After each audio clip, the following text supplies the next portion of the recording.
Bom, de volta aqui com o Educador Entrevista, vamos falar um pouquinho a respeito do Cataqui na companhia da Natália. Natália, gratidão pela participação conosco. Boa tarde. Boa tarde, obrigada pela oportunidade, né? É sempre bom falar sobre esses temas. Agradeço. Bom, Cataqui, eu queria que primeiro você explicasse, né, o que é, não é, como funciona e como é que surgiu esse projeto. O Cataqui, ele é um aplicativo gratuito e ele foi desenvolvido pela ONG Pimp My Carroça. É uma ONG que tem a sede em São Paulo, mas tem atuação em todo o território nacional. E eu faço parte do programa de embaixadores, né? Como que começou, né, essa aproximação? Eu tenho um projeto com os catadores aqui desde 2017 e em 2018 surgiu a ideia, junto com uma aluna minha, de fazer um aplicativo. Então ele se chamava Aplicativo Ecomitos, que era o nome do projeto na época, que era uma forma de facilitar o contato da população, né, que são os geradores de resíduo, com os catadores. E aí, participando de um simpósio em Piracicaba, eu fiquei sabendo do Cataqui. E aí foi quando eu comecei a pesquisar, fiz contato com a ONG. Inclusive, depois fui convidada para fazer parte do programa de embaixadores, né? Então, hoje, a gente usa o Cataqui como ferramenta, né, para divulgação. Mas ele também é uma ferramenta de gestão, né? Até depois a gente pode falar um pouquinho mais sobre isso. Aqui em Batatais ele ainda não consegue ser usado nesse formato, mas ele também é para os catadores que têm smartphone, que conseguem baixar e utilizar o aplicativo, ele também é uma ferramenta de gestão, porque eles conseguem controlar todo o material que eles estão recolhendo através dos pedidos do aplicativo, né? Então ele é bem completo, né? É um aplicativo que não só faz não é só uma lista telefônica, né? Ele é também uma ferramenta de gestão, tem uma calculadora de impacto, que você consegue calcular emissão de gases que você está evitando, questão de recursos mesmo, água, energia que está sendo economizado, né? Enfim, bem bacana. Perfeito. E é interessante a gente dizer justamente isso, né? Olha, você baixa o aplicativo, você observa todas essas funcionalidades, ele tem uma questão de definir também área, né, para ver quais são os próximos, então você pode definir uma quilometragem aí para ver quem está nos arredores, etc. E como você colocou também, tem tipo de material, né? Ou seja, você consegue saber também que tipo de material que aquele catador trabalha. Isso, é bem bacana porque no próprio perfil do catador a gente consegue incluir. Os catadores daqui, todos foram cadastrados por mim. Não foi cada catador que cadastrou, porque a gente tem um perfil específico de catadores em Batatais, que é, né, uma característica nossa. A maioria são idosos, tem dificuldade com tecnologia, muitos nem têm celular, né? Então, ou quando tem é um celular mais simples, muitos nem têm smartphone. Então, eu fiz todos os cadastros, né? Então, no momento do cadastro, além de colocar a foto e as informações, eu também coloco os materiais que aquele catador coleta, porque eles têm, né, o direito de escolher trabalhar com aquele material que é mais rentável, por exemplo, né? E não pegar todos os tipos de materiais. O que não acontece com as cooperativas, né? A Comar e a Copercol, que pegam todos os tipos de materiais e que, inclusive, também estão cadastrados no aplicativo. Você consegue ter acesso e fazer o contato com eles por lá também. Muito bom. Também é interessante, né, pensar que o aplicativo ele é global, né? Ou seja, fui para outra cidade, estou lá numa semaninha de férias, lá aluguei uma casa, né? Se eu tenho um aplicativo, eu posso checar se tem um catador por perto, também para destinar o reciclável aonde eu estiver. Isso, ele funciona em todo o território nacional.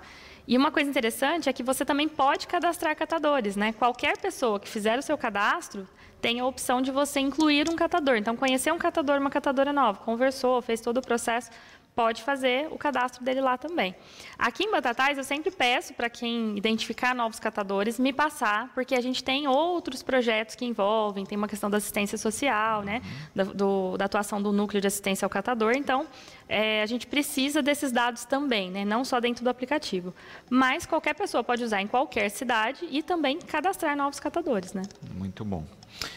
Exatamente porque isso, né? Às vezes, dependendo do bairro, do local, não tem essa rotina da passagem do catador, né, em dia específico, etc. E a gente sabe que muitas pessoas recolhem e muitas vezes até desistem de fazer a separação porque não sabem para onde levar. Isso. E aí uma coisa legal do aplicativo é justamente o mapa, né? Aqui em Batatais, quando você entra no aplicativo, ele vai ter lá, novo pedido de coleta. E aí é claro que a gente, por intuição, né, vai tentar fazer o pedido por lá, mas não vai funcionar porque os nossos catadores não têm esse acesso. Então você vai lá em busca, né? Tem um menuzinho embaixo, você vai lá em busca, aparece o mapa da cidade. E aí a gente consegue ver quais regiões têm mais catadores, né? E uma coisa interessante, assim, de pensar também a respeito disso é que tem que ter paciência, né? Porque às vezes você fala, mas eu liguei liguei para um, liguei para outro, não deu certo, não consegui nenhum. É muito importante ter em mente que o Cataqui, ele é um aplicativo para facilitar, mas os catadores cadastrados não são empresa, né? Eles não têm secretária, então se você ligar várias vezes e não atender é porque eles estão ou na rua coletando ou estão triando material. Então, não é muito importante que assim, a população tenha essa empatia, né, de pensar que são pessoas simples, que têm dificuldade com tecnologia, que têm dificuldade de locomoção. O carrinho que eles usam muitas vezes é improvisado, às vezes quebra, né? Então, é muito importante ter essa paciência de entender que não é uma empresa. Estamos falando com pessoas simples, trabalhadores que passam muito apuro aí, que trabalham em condições muito desumanas, inclusive, né? E o Cataqui, ele fica no meio do caminho, para a gente tentar dar um pouco mais de qualidade de vida. Até o ideal, né, e às vezes algumas pessoas já usaram e me falaram, que aparece a mensagem para você remunerar o catador. Se a gente pensar, né, quando a gente tem um entulho em casa, a gente chama alguém para fazer o carreto e paga pelo serviço. Quando a gente chama o catador, aí ninguém quer pagar, acha que o material já pagou, né? E não é assim, não é isso que acontece, né? Eles ganham, assim, muito, muito, muito pouco mesmo. Então, é importante ter essa noção de que você começa o processo de se aproximar dos catadores, mas futuramente a gente precisa ou de uma subvenção pública para custear o trabalho deles, né, para pagar pelos serviços ambientais, por toda a contribuição ambiental que eles dão, ou nós, geradores, vamos ter que desembolsar também e fazer essa remuneração. E a colocação interessante da Vanessa aqui, que é justamente isso, né? As pessoas não sabem como separar, e ela coloca isso, né? Eu não sei o que de fato tem interesse, o que não tem, né? Como é que eu sei disso? Tem tutoriais, tem sites? Ó, a gente vai começar essa semana, em parceria com a Acomar, eu vou produzir alguns vídeos, né? Exatamente mostrando exemplos práticos. Tipo, olha, esse material todo mundo pensa que é, mas não é. Esse material a gente acha que não é, mas é. Então, vai ser uns videozinhos bem curtinhos e vai estar no Instagram Liga dos Catadores, né? Que é o nome novo aí do projeto. Então, a gente vai fazer bastante coisa legal nos próximos dias, até para atender essa demanda mesmo. Mas tem duas coisas que ela já pode fazer. Uma delas é conversar com o catador que pegar na casa dela, porque eles sabem de cor, falar, olha, esse material é, esse não é, esse não é, né? E a segunda coisa que pode fazer é observar. Olha, eu coloquei material, né? Tem muita gente que não tem essa facilidade de ter o contato com o catador, só coloca lá fora. Eu não sou muito a favor, mas ainda é melhor do que não colocar, né? Então, colocou para fora. Aí a pessoa fala assim, não levaram tudo. Observa o que é que não levaram. Esse material que não levaram, muito provavelmente não tem mercado. Então, não adianta você colocar mais. Vou dar um exemplo. Garrafinha de leite Jussara. É um plástico, mas ele não tem mercado, porque é um material que ele é feito, ele tem 3 camadas, tem todo um processo lá que não tem mercado, né? Então, garrafinha de leite Jussara não adianta colocar, eles não vão levar. Caixinhas de Tetra Pak, também as cooperativas, as associações, elas costumam conseguir vender. Os catadores informais não conseguem, então não adianta separar para eles também. Ou você separa uma quantidade maior, liga na Comar, na Copercol, na Comar, né, para poder fazer a retirada, ou infelizmente vai para aterro. Outro exemplo, né, sachê de molho, sachê de refil, né? Todos esses sachês, se a gente olhar na embalagem, tem um númerozinho 7. Todo o plástico que tiver o 7 não tem mercado de reciclagem, não adianta separar. Bandejinha de isopor, caixinha de ovo, não adianta separar, porque eles não vão levar, né? Então, basicamente, o que dá trabalho é o plástico, né? Porque papel, a gente sabe, tem que ser um papel seco, sem óleo, sem contaminação, ele não pode estar sujo. O metal é fácil, que são as latas, né? O vidro, a gente tem um problema, porque o vidro é muito barato, então tem catador que não pega, porque não compensa. Eles recebem, em média, aí, 3 centavos o quilo, né? Então, muitos catadores, infelizmente, não pegam. Então, o vidro, apesar de ser um material que é 100% reciclável, é muito baixo o preço, então a gente tem esse problema também, tá? E aí, o que vai dar realmente trabalho é o plástico, porque tem muitos tipos de plástico, mas geralmente é aquele plástico que é laminado, que parece que ele é um papel alumínio do outro lado. Geralmente, esses plásticos que vão ter essa problemática de não ter mercado, e aí não adianta a gente separar mesmo. Perfeito. Então, tomar esses cuidados aí na hora de separação, para que de fato tenha destino. E também é importante a gente pensar nisso, né? Porque vira e mexe você tem um produto novo, né? Uma questão que ainda está presente aí, que é, por exemplo, cápsula de café, né? que a maioria não tem destino ainda. Sim. Né? Mas a gente bate numa outra coisa que, pela lei, as indústrias teriam que reabsorver, né, o resíduo que elas produzem. E é uma coisa que não acontece no país. Não acontece. O exemplo que eu dei da Jussara. Eu até entrei em contato com a empresa uma vez para reclamar, porque eu comecei a ver espalhado pela cidade um monte daquelas garrafas lá. E aí eu conversei, me explicar, mandaram de um setor para o outro, por fim eu estava falando com a empresa que fabrica para eles, né?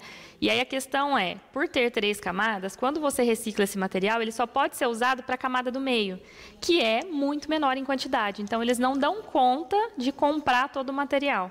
Por isso que acaba, né, sobrando. Mas o que a Política Nacional de Resíduos Sólidos traz é justamente essa responsabilidade da logística reversa, né? Que a gente não tem fiscalização, não tem uma determinação mais séria.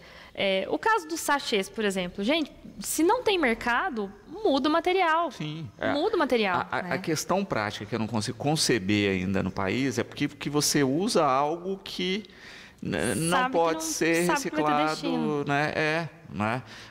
A gente tem um material aí que, para o segmento, né, é 100% aproveitável, que é alumínio. Né? A gente atingiu 100% de reciclagem, né? Mas, ao mesmo tempo, a gente acaba vendo isso, né? De usos e muitas vezes até refil de produto, que você está pensando, estou comprando um refil para ajudar e não, né? O refil não se recicla. Inclusive, eu fiz uns vídeos já sobre isso, né? Tem, por exemplo, um sachê, acho que é da Fugini, se eu não me engano, que está escrito na embalagem, olha, a embalagem mais sustentável, é menos plástico, mas você olha o tipo 7, então ele não vai ser reciclado. Então é muito melhor a gente comprar a embalagem original, que é PET, que é outro tipo de plástico, né, 1, o 3, lá, o 5, que recicla, do que comprar o sachê achando que está fazendo, né, uma grande coisa sustentável e, na verdade, não está, né? Exato. E uma coisa legal é que o consumidor tem o papel de cobrar as empresas também, né? Então, esses vídeos que a gente vai produzir, eu não vou esconder marca, não. Eu vou mostrar as marcas que tem aqui na nossa região, né, que chegam para a Comar. E o que eu vou pedir para o pessoal? Marca o Instagram da marca ali para poder fazer pressão, para pedir para que eles mudem essa embalagem, né? A gente tem também esse papel ativista, né, enquanto cidadão, de pressionar as empresas para mudarem as embalagens. Também nessa questão, né, a gente hoje responde a muitas pesquisas online, né, a respeito de produtos, etc. E também é interessante as pessoas ficarem atentas nisso, porque sempre nas pesquisas entram outros, né, ou comente aqui. Né, e normalmente nas pesquisas não se fala de embalagem, não se fala da reciclagem desse produto, etc. E eu sempre que possível eu comento, né, reclamo, falo assim, olha, não consumo o produto, eu estou parando de consumir porque a embalagem é horrível, não tem destinação, etc. E poderia ser feito de outra forma para ver se sensibiliza de alguma maneira. É uma forma também, uma forma interessante. E realmente, a gente está sempre com essas pesquisas, né, para responder. E é um ótimo canal para já fazer. Mas, assim, toda empresa tem Instagram, tem Facebook, tem e-mail, a gente pode começar a cobrar, né? É claro que demanda tempo, mas, assim, a mudança social para uma sociedade mais sustentável que a gente precisa... É isso mesmo, é todo mundo fazendo um pouquinho, né? E todo mundo contribuindo para que a gente consiga as transformações que precisa acontecer, né? Como essa de um uso mais inteligente das embalagens, né? Também aqui, Cristina, né, parabenizando aí pelas ações, né, e pelo apoio aos catadores. E você citou outras ações que têm sido feitas, né, com perfil de assistência, etc. E ela destaca isso, né, o quanto é necessário e que muitas vezes essas pessoas ficam invisíveis à sociedade fazendo um bem tão grande a todos. E isso, infelizmente, é no Brasil todo, né? Aqui em Batatais a gente tem o privilégio de ser uma das, talvez, as primeiras cidades do Brasil que criou uma política pública específica para olhar para os catadores, né? Que é o Núcleo de Assistência aos Catadores.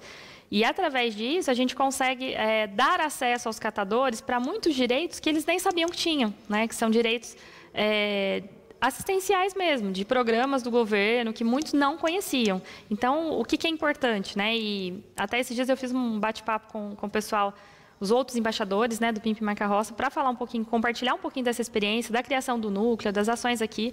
Essa aproximação com o poder público, ela potencializa muito, né, o apoio aos catadores, porque o poder público também tem parte nisso, né? Se o catador está fazendo um serviço ambiental, prestando um serviço público para todo mundo, é justo que todos olhem para ele e deem mais dignidade para trabalhar, mais condições de trabalhar mais e melhor, né? Então, é muito importante esse olhar assistencial, porque a maioria, quando a gente começa a conhecer a realidade deles, a gente vê que são pessoas muito simples, pessoas que têm dificuldade financeira, que são muitas vezes público prioritário da assistência social mesmo. Uhum.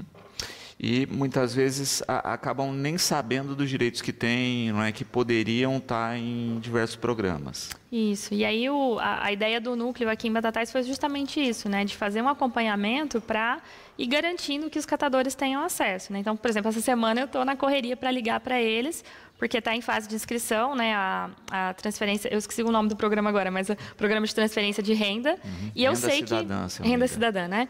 E eu sei que muitos catadores vão estar no perfil, né, de público prioritário, a gente conhecendo a realidade deles. Então, eu estou na correria aqui para ligar, avisá-los que eles precisam lá fazer o cadastro, porque eu sei que a maioria não vai ficar sabendo, né? Se não tiver alguém ali, um órgão, um grupo, um coletivo, né, que seja olhando por eles, muitas vezes eles continuam a vida ali invisíveis, né, infelizmente, e carregando o mundo nas costas, porque essa questão dos resíduos ela é urgente, né? A gente não pode mais pensar em viver num planeta que não tem espaço para tanta coisa que a gente produz, né, e descarta. Então, exatamente, o trabalho deles é essencial. E no momento crítico, né, que a gente está falando aí de mudanças climáticas, etc., né, que a gente teve a maior média de temperatura na última segunda-feira no mundo, não é? Em milhões de anos, né? Segundo aí os cientistas, e que mostram que ou a gente muda os hábitos ou a gente vai ter um boleto grande aí para pagar,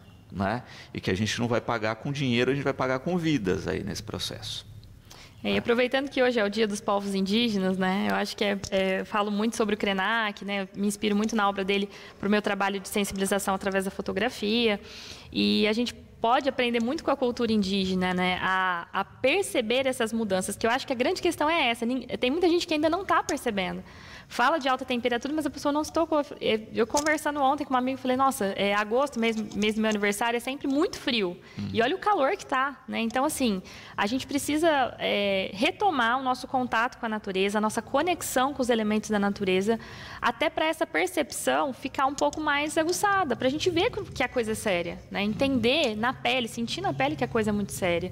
E que tem que todo mundo fazer um pouquinho. Não adianta ficar esperando o poder público resolver, porque, por exemplo, a questão dos resíduos, eu sempre falo, o poder público pode ter o melhor sistema de gestão do mundo, né? Se a população não estiver engajada, não estiver fazendo a separação correta, não estiver fazendo a higienização dos materiais antes de descartar, não estiver fazendo essa destinação correta, não vai funcionar, né? Então, países que a gente vê que tem uma destinação correta, que tem a questão dos resíduos, ela está muito mais avançada, é porque a população é muito mais educada, né? Houve um investimento em educação ambiental, em sensibilização e também no bolso, né? Que a gente sabe que tem países que cobram uma multa muito alta para aquele que não faz a destinação correta.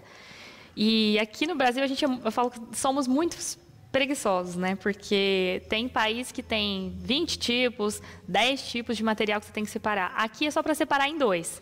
Rejeito e reciclável. E mesmo assim as pessoas reclamam de fazer, que dá trabalho, que toma tempo, que gasta água, né? Então, é educação. Precisa mudar, é a nossa percepção sobre essa problemática. E trazer para nós a nossa responsabilidade, né? Sou eu que comprei, eu que tenho que dar conta de destinar corretamente. E a questão acaba acontecendo justamente com isso, né? Por que ainda tanto papel, né? Por que não aí, né, ter outras formas de divulgação? Infelizmente ainda funciona. Se não funcionasse, eu acho que o pessoal abandonava, né? Iria para o digital. Mas eu acho que é mais cultural do que tudo, né? Porque, por exemplo, nas eleições, o tanto de papel que é jogado fora é, assim, inconcebível na minha cabeça, né? Exato. Porque hoje todo mundo tem o celular na mão, né? Então, quem não tem, vai lá na casa, vai no bairro da pessoa, fala pessoalmente, né? Se a pessoa não tem esse acesso. Mas a questão é que é mais prático, né? É muito mais fácil a gente fazer tudo no papel e fazer a distribuição. E esse material, né? A gente percebe hoje que, por exemplo, alguns panfletos, algum material vem com um vernizinho, não é só o papel. Isso recicla com papel normalmente? Se ele for meio plastificado assim, não. Aí a gente não consegue. Tem alguns tipos de revista, né?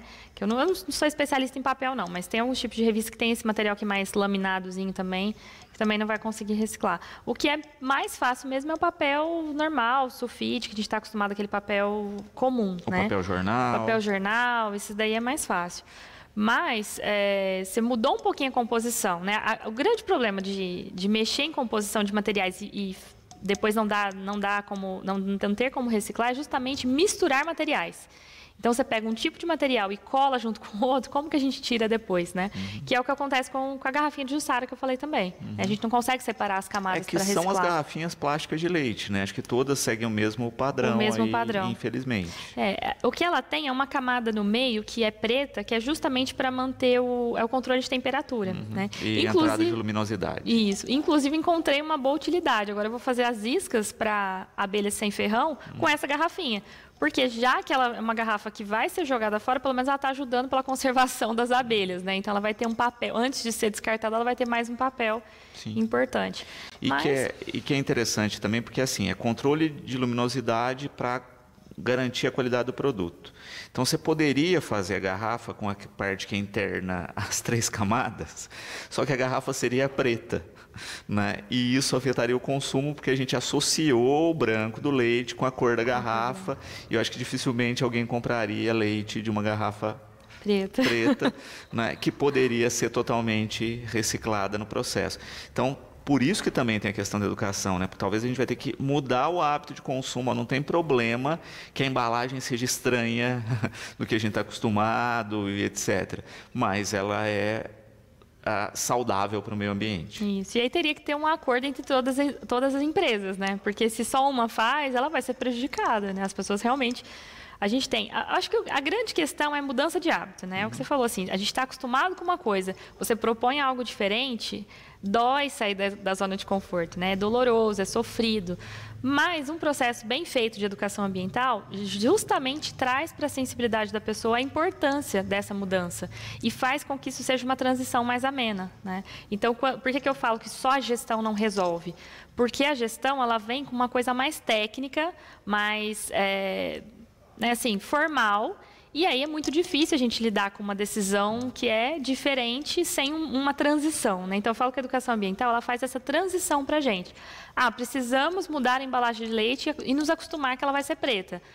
A gente pode fazer isso de forma lúdica, através de dinâmica, de sensibilização, de mobilização e um processo gradual, porque aí não fica, além dele não ficar tão grotesco assim, né, aquela coisa de impacto, ele vai ser duradouro. Não é aquela coisa que você vai na onda ali, me sensibilizei, fui lá, mudei meu hábito e, de repente, você volta para os hábitos antigos, né? Exato. A educação ambiental ela é essencial nesse processo, para fazer essa transição, né? Eu ainda acho que falta visão política nas esferas superiores, no sentido de, olha, vamos fazer uma política nacional de embalagem. Não é? Olha, se a embalagem não é reciclável, ela vai ter uma carga tributária maior. As embalagens que são ambientalmente corretas não vão ter carga tributária ou vão ter uma carga tributária menor. A embalagem mistura materiais, e isso dificulta o processo de reciclagem. A empresa faz a questão reversa dessas embalagens, beleza, carga tributária menor. E assim sucessivamente, porque aí se educa pelo bolso, né? As empresas vão começar a pensar, olha, eu faço uma publicidade com o jornalzinho lá da minha empresa, né? Ele usa um papel, um material que é reciclável mais fácil, beleza, custo menor de produção, né? Menos taxa. E assim sucessivamente. Aí a gente muda o jogo. Sim, com certeza. E aí a gente entra num entrave, né? Porque se a gente pensar na questão do poder público, por mais que um gestor, por exemplo, tenha essa iniciativa, a gente sabe que essas decisões elas vão passar pela Câmara dos Deputados, vai passar pelo Senado. E como essas decisões elas vão contra o lucro das grandes empresas, é claro que vão barrar. Né? Porque a gente sabe que tem muita empresa que patrocina, lobby, campanha e tudo mais. Então, assim, é muito difícil pensar em como sair disso, porque a gente depende da estrutura governamental, mas as empresas, elas acabam, por conta de patrocínio, de financiamento, elas acabam amarrando um pouco a ação, né? Então, às vezes, só um gestor, por exemplo, só um presidente que venha com uma cabeça, né, e fala, não, vou realmente mudar esse cenário e tal, ele vai esbarrar em muita coisa, por conta desses outros interesses, né? Então, eu falo que a questão dos resíduos ela é muito complexa, porque tem muitos atores diferentes com interesses opostos, né? E aí é muito difícil de lidar. Por isso que esse processo de sensibilização e de fortalecimento da população é importante. Porque, no final das contas, você decidir não comprar de uma marca é um ato político, né? E é um ato que pode ser revolucionário. Então, a gente precisa trazer para a nossa responsabilidade, parar de falar assim, mas eu sozinho vou mudar o mundo. Mas se várias pessoas sozinhas, né, tentarem mudar o mundo, a gente muda. Exato. Né? Então... E porque a gente via isso, né? Existia uma estrutura de logística reversa instalada. Então, por exemplo, a gente comprava os refrigerantes com a garrafa de vidro, não é? Que era isso, olha, o mesmo caminhão que trazia e abastecia a rede, voltava com as garrafas vazias, né, muito mais saudável para o meio ambiente. Aí a gente começou a comprar os PETs, né, e gerar toda essa problemática. A gente vê algumas empresas agora instituindo de novo a política reversa, né? Não é mais o vidro, é um plástico mais resistente, não é mais que é reutilizado e que faz essa ação. Mas eu ainda tenho o PET na prateleira, não é? Então, toda vez que eu faço opção em comprar o que tem aí a logística reversa, eu estou ajudando nesse processo. Sim, e é interessante que eu conversei com a minha mãe esses dias sobre isso. Ela falou assim, nossa, por que as pessoas não compram mais? Porque o retornável é mais barato, Exato. É muito mais barato. Às vezes, dependendo, uma promoção, por exemplo, vou falar da Coca-Cola, né? Chega a custar metade do valor, a mesma quantidade de líquido, mas custa metade do valor. E aí a pessoa fala, mas eu tenho que comprar garrafa, mas é uma vez que você faz o investimento. Exato. E todas as outras. Então, assim, é muito dinheiro que a pessoa perde, né? No caso dos retornáveis. Então, aí, o que falta? É realmente a sensibilização, porque está mexendo no bolso, né? E não estão percebendo, não estão entendendo que é muito mais vantajoso financeiramente e ambientalmente correto, né? Exato. A gente já vê algumas empresas, por exemplo, trabalhando com máquinas ou com estrutura que você vai lá, por exemplo, o seu amaciante, água sanitária, ou seja, né, aquela estrutura plástica que dura uma vida, que a gente reutiliza em casa para outras coisas, que a pessoa vai lá, leva e reabastece por um valor menor. Né? E não é difícil fazer isso, né? Deveria ser a rotina. Sim. Né? E que a gente não consegue implementar uma coisa tão simples assim. E aí eu acho que a questão é mais complexa, é mais assim, essa necessidade de mudança da mentalidade de quem tem o dinheiro, né? De quem realmente dá esse tipo de ordem. E se a gente considerar que a gente tem cerca de 10 marcas comandando tudo que é produzido no mundo, então, assim, a gente muito grande que precisaria mudar essa mentalidade, né? Mas eu acho que o governo ele pode ter um papel nisso com esses incentivos, né? Esses incentivos fiscais. Porque aí você não deixa de dar espaço para aquele que não está nem aí, mas você favorece aquele que está engajado com uma mudança, né? Uma mudança positiva. Exato. Mas também tem toda a questão da politicagem, que a gente sabe que vai atravacar o processo, né?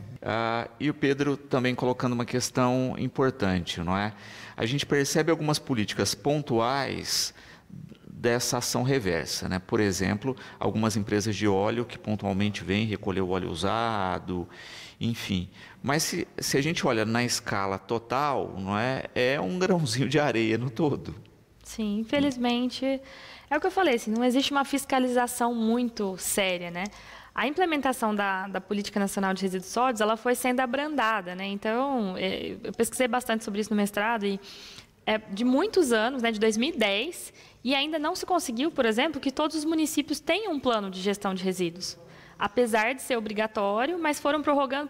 E agora, assim, eu confesso que eu perguntei para vários pesquisadores se eles acham em algum lugar qual é o novo prazo. E não tem, não tem novo prazo. Mas é algo que o município precisa ter a percepção de que se você não tem um planejamento, como que você vai dar conta de diversos tipos de materiais, desse cenário em que a maioria das empresas fingem que não é com elas e que não tem que fazer logística reversa, como que você organiza essa bagunça sem um planejamento sério, né? Sem uma estrutura técnica ali por trás para pensar a longo prazo? Então, o que os municípios têm feito no Brasil? O que é mais fácil? Terceiriza. Terceiriza a coleta seletiva. Geralmente os resíduos perigosos, né, de saúde já é terceirizado, então já é uma coisa que já funciona. Por quê? Porque tira a preocupação da cabeça, né? Toda essa complexidade que eu falei, que você tem que lidar com o catador, você tem que lidar com a população, com a empresa, é difícil. E se você não tem gás ali, energia para fazer um planejamento, é muito mais fácil terceirizar. Então, aqui na nossa região tem muitas cidades que já terceirizaram. E além de ser uma coisa que não resolve, porque eles fazem a terceirização sem investir em educação ambiental, e eu não estou falando de panfleto, não, né? Porque avisar as pessoas da coleta é uma coisa. Você sensibilizar, engajar a pessoa para que aquilo vire um hábito, para que ela faça com gosto, né? De boa vontade, porque acha que é importante, é outra coisa. Então, não dá certo, sabe? Não resolve, não resolve. Maqueia o problema, porque fala, não, na minha cidade tem coleta seletiva, toda semana passa a coleta, tudo bem. Mas e essa questão das embalagens, né? Esses questionamentos, eles também podem partir do poder público, né? O poder público municipal, principalmente, pode fazer esses questionamentos para as empresas, pode criar mecanismos para as empresas locais de incentivo, né? Para que produzam de outra forma, para que façam a logística reversa de uma forma melhor. E muitas vezes falta esse diálogo, porque, por exemplo, vamos falar das lâmpadas. Se tem 10 empresas em Batatais que trabalham com lâmpada e tem que fazer logística reversa, se você tem o poder público com planejamento, fazendo a ponte e organizando, fica barato para todo mundo. Todo mundo faz e fica barato. Agora, se eu, com a minha empresa, o outro com a dele, começa a fazer logística reversa por conta, se é um empreendimento pequeno, a gente sabe que não dá conta, né? A gente sabe que é um custo que talvez eles não vão conseguir bancar. Então, acho que o poder público tem esse papel também de articulador, né? Eu defendo muito o processo educativo exatamente por isso, porque não é só você impor, mas você convencer, mostrar a importância daquilo. E aí fazer essa articulação que é super importante, né? Para garantir que o processo aconteça de uma forma minimamente, né, mais sustentável. Exato. É bacana também se observar, não é, que, como você coloca, é um conjunto de esforços. A gente tem uma pressão nacional da Lei de Resíduos Sólidos aí, né, que tem que ser implementada, mas eu acho que também é exatamente isso, né, é implementar de fato e não de burocracia, né, como muitas cidades acabam fazendo só para cumprir o que a lei manda, e é isso, terceiriza, põe uma empresa lá, mas de fato, né, algumas pessoas fingem que separam, a empresa finge que coleta e parece que está tudo bem, sendo que não está. E aí a gente fica com dois problemas ambientais, dois problemas, né? O ambiental e o social na mão, e sem ter como resolver, né? Porque você tem um recurso que já está sendo usado para aquilo, aí você não consegue fazer a inclusão dos catadores, que é super importante, uma inclusão de fato, e também não consegue dar conta do problema ambiental, né? Então, realmente, assim, tem muito município que faz copia e cola do plano de gestão integrada de resíduos. E não faz um processo de construção coletiva, de trazer esses atores e conversar, porque foi justamente isso que eu apresentei na minha dissertação de mestrado, um modelo que coloca a educação ambiental como uma ferramenta para fazer esse diálogo, para fazer essa construção do plano, de forma que ele seja possível de ser colocado em prática. Porque também não adianta a gente sonhar com uma cidade maravilhosa que não é a cidade que a gente tem. Então, hoje, quais são as estruturas que você tem? Como elas estão envolvidas com os resíduos? Como os grupos organizados da sociedade podem participar desse processo, né? Então, é muito importante essa articulação vir do poder público e vir com essa metodologia, né, diferente, que não seja só impositiva, para realmente a coisa acontecer e não ficar aquela coisa de, eu fiz o plano, copiei e colei de outra cidade só para cumprir tabela, mas o problema ambiental e o problema social continuar existindo, né? Uhum. Também é importante se destacar aí, não é, toda essa movimentação que eu acho que o Cataqui entendeu há muito tempo, não é, que se tem de uma dinâmica social ligada aí aos resíduos, com um volume gigante aí de catadores no país, que começou nos lixões, não é? E com a criação dos aterros lá, se migra para a coleta urbana, não é? Mas que, não é, de novo, né, prestam um serviço fundamental. Grande parte do que a gente tem de logística reversa é feita por eles, não é? E que estão num caos social, né, com características muito peculiares. Por exemplo, aqui, né, a gente tem um volume de idosos, não é, predominante, não é, e que precisa de fato ter um olhar diferenciado para essas pessoas. Sim, essa questão do olhar social, ela é extremamente importante. Acho que nunca pode ser deixado de lado por nenhum tipo de proposta, de gestão, né? Porque você vai mexer numa estrutura que funciona. Então, por isso que eu não sou muito a favor dessas cidades que fizeram a terceirização, sem olhar para a inclusão de catadores. Porque você pega uma estrutura que funciona bem? Não, porque eles são extremamente, assim, massacrados. Trabalham de madrugada, tem que revirar lixo das pessoas que não separam, não usa EPI, muitas não tem condições de comprar EPI, se machucam, né? Não tem subvenção nenhuma, não tem nenhum tipo de auxílio para poder fazer esse trabalho. Então, assim, não é que a situação está boa, mas é funcional, funciona. Os resíduos estão sendo retirados pelos catadores e estão tendo sua destinação correta. Então, você pega uma estrutura que funciona, ao invés do poder público pegar isso, aprender com eles e tentar criar um programa, um projeto, uma ação que eles estejam à frente porque já sabem fazer, não. Geralmente é o contrário. E a própria legislação acaba cobrando isso, porque a legislação vem, manda você fazer o que muito município faz. O mais fácil é terceirizar. E aí vem alguém de fora que não conhece a realidade, ou mesmo quando é do município, às vezes não tem essa habilidade, né? Essa habilidade de juntar todo mundo de alguma forma. Muita gente fala assim, mas por que eles não vão todos para a cooperativa? Eu acho que primeiro a gente tem que entender que cada um é um ser humano, né? Por que você não muda o seu trabalho? Por que você é apresentador? Por que você vai fazer outra coisa? O catador gosta de ser catador. Ele gosta do que ele faz, ele entende. Por mais simples que a pessoa seja, que você conversa, por mais que sejam idosos, pessoas que não estudaram, eles sabem a importância do trabalho deles e gostam do que fazem. E eles têm o direito de falar, não, eu quero trabalhar sozinho. Eu não quero trabalhar com um monte de gente, ter conflito e tudo mais.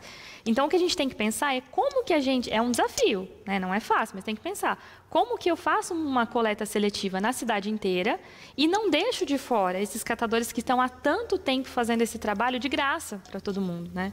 Então, é um desafio para toda a gestão. Mas é também um desafio para a sociedade, porque é o que eu falei, né? A gente não pode... não ter empatia e achar que, olha, eu vou usar o cataqui para entrar em contato com o catador e eu tenho que ligar, ele tem que me atender, como se fosse uma empresa, que a gente vai lá, liga, né, para pedir um produto e na hora alguém te atende e vai lá e resolve. Não é assim. Se você estivesse pagando pelo serviço, aí sim a gente poderia ainda cobrar alguma coisa, mas você liga para o catador e de graça na sua casa e ainda quer que ele vá na hora. É incoerente. A gente não age assim com ninguém, com nenhuma empresa. Mesmo quando a gente está pagando. E aí o catador, que a gente nem está pagando pelo trabalho, quer que ele seja nosso empregado particular, né? Então, assim, desculpa a sinceridade, mas é isso que eu vejo. Assim, a gente precisa ter essa noçãozinha de que são pessoas trabalhando de graça para a gente. Então, a gente não está fazendo favor para eles, não. São eles que estão fazendo favor de vir na nossa casa buscar o nosso material, né? E que deveríamos remunerar por isso. Perfeito. E é importante ter essa compreensão, né? Que eu acho que essa é a grande dinâmica aí do cataqui, não é? De conseguir amarrar toda essa estrutura, não é? Toda essa rotina e que as pessoas, a partir do momento, né, que conversam, que têm a interação correta, conseguem fazer essa aproximação e conseguem, sim, ter uma rotina de destino, né? Eu vejo muitas pessoas, inclusive, deixando no catador. Né? Já criaram aí uma rotina, olha, descobri um catador que fica no meu caminho de casa para o trabalho, então eu já deixo lá, etc. Né? De também colaborar com o sistema. Exatamente, e assim, é ótimo quando a pessoa leva, né? Porque muitas vezes os catadores, eles vão com o carrinho de mão, percorrem grandes distâncias com aquele peso, então assim, se você tem carro, você tem combustível, não custa, né, a gente pegar e levar na casa do catador. E aí tem gente que fala assim para mim, Natália, mas eu separo 15 dias, aí vai juntando aquele material, não dá para deixar lá. Aí eu sempre questiono, mas você está higienizando o material? Porque vou falar na minha casa, de verdade, eu moro no Central Park, na minha casa é mais ou menos uma vez por mês que passa alguém ali e coleta, porque eu não coloco na rua, né? Não coloco para qualquer um pegar. Então, no meu bairro, eu não sei o que acontece, mas os catadores da região não gostam de passar no Central Park. Então, eu acabo ligando para a Comar. Né? Mas o que eu faço? Nossa, eles vão sair de caminhão para vir na minha casa para pegar uma sacolinha, então eu deixo juntar, fica quase um mês o material na minha casa. E não tem problema nenhum, eu tenho criança. Né? Por quê? Porque eu higienizo todos os materiais. Então, não tem problema nenhum. Se você fizer a higienização correta, colocar no seu carro não tem problema, porque eu sei que as pessoas têm nojo de lixo, né? Mas o resíduo sólido, que é lavável, gente, é muito fácil de lidar, né? Tanto que a gente reutiliza. Quantos materiais a gente pega para usar para colocar comida dentro, né?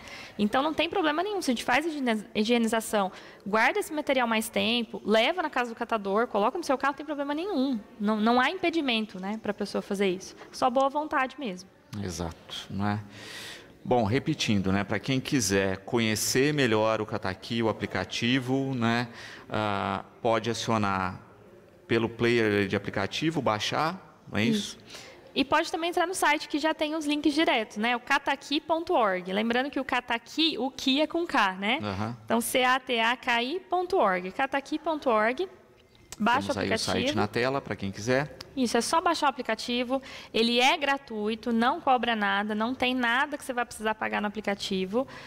Faz o cadastro, e aí demora aí, às vezes até menos, mas vou colocar 5 minutos, né? Então, às vezes a pessoa, mas tem que cadastrar? Tem que cadastrar para ser uma coisa séria. A gente vai numa loja comprar uma coisa, a gente faz o nosso cadastro. Sim. Então, se você vai trabalhar com um profissional, você também precisa fazer seu cadastro, né? Então, fez o cadastro, lembra de usar o aplicativo em Batatais pela busca, porque aqui é só ligação mesmo. Um ou outro catador tem o WhatsApp, então quando tiver já vai aparecer o íconezinho lá, mas o ideal é a gente fazer esse processo, né, que eu falei. Baixou o aplicativo, a primeira tela vai ser lá, faça o seu pedido de coleta. Ignora essa parte, vai lá embaixo no menu busca, vai aparecer um mapinha da cidade, pelo mapa você pode achar um catador ou catadora, ou você vai em lista. A lista aparece todos, aí você vai carregando, né? Aparece uns 6 ou 7 lá, você vai carregando mais. E tem, inclusive, quando for um volume grande, né, que eu falei que é o que acontece na minha casa, chamar as cooperativas, né? Tem a Coopercol, que agora parece que eles estão buscando, pelo menos ali na região, eu sei que eles estão buscando. Tem a Comar, que busca na cidade toda. A Comar, quando eles estão com transporte disponível, eles também buscam na cidade toda. Tem alguns catadores, por exemplo, o seu José Augusto, que eu lembro, tem a Janete, que eu lembro também, que tem veículo, então eles conseguem buscar na cidade toda. E os demais são catadores que têm o carrinho de mão, né? E aí a gente consegue ver a distância que está e ter o bom senso, né? Se ele está perto de mim, eu consigo chamar, ele vai buscar. Se não, procura sempre priorizar associações, cooperativas ou catadores com veículo, tá?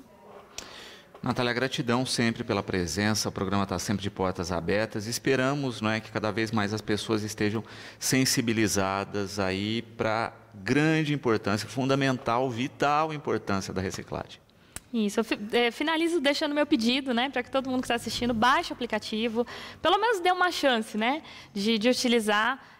Agradeço à TV Educadora por sempre abrir esse espaço, pela preocupação que eu sei que vocês têm com as questões ambientais, isso é super importante, e eu sei que faz a diferença, né, porque chega para muita gente. Então, obrigada pela oportunidade e por acreditarem nessa causa que é tão urgente, tão importante.